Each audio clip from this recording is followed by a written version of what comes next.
less than 6 months, Bell's V-280 Valor tiltrotor prototype, built for a U.S. Army capability demonstration, has gone from ground runs to cruising speeds of 195 knots and has been put through its paces in hover mode.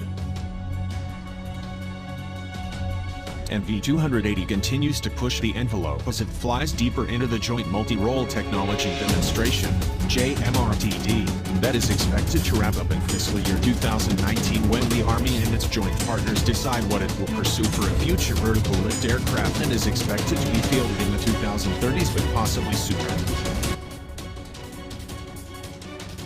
Valor flew for a small group of reporters in its first public demonstration June 18th at Bell's Amarillo production facility, where its legacy tiltrotor, the V-22 Osprey, is still coming off the production line for the Marine Corps, Navy and Air Force. The demonstration, according to Bell, was just the tip of the iceberg in terms of what the aircraft is capable of doing.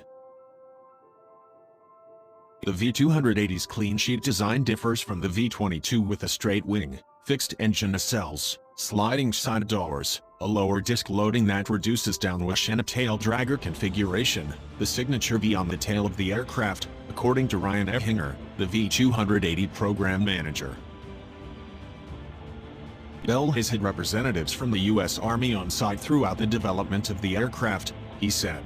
While Bell has been moving the V-280 rapidly through key performance parameters set by the Army, it still has a ways to go before it reaches the edges of the V-280's capabilities, but it is proceeding on track, Ehinger said.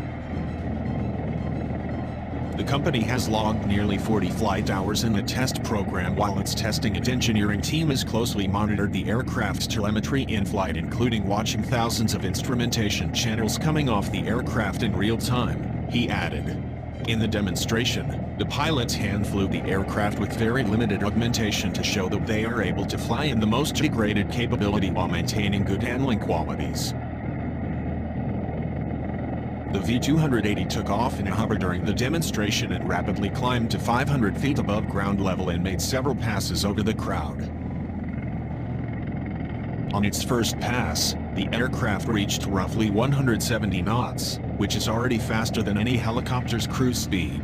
On the second pass, the V-280 reached 175 knots, which is equivalent to 201 miles per hour, according to Frank Lazzara, Bell's Advanced Tiltrotor Systems Business Development Manager who spent 11 years flying V-22s in the Air Force's Special Operations Command. At full rate, pylon transition to cruise mode takes 20 seconds, Lazzara said.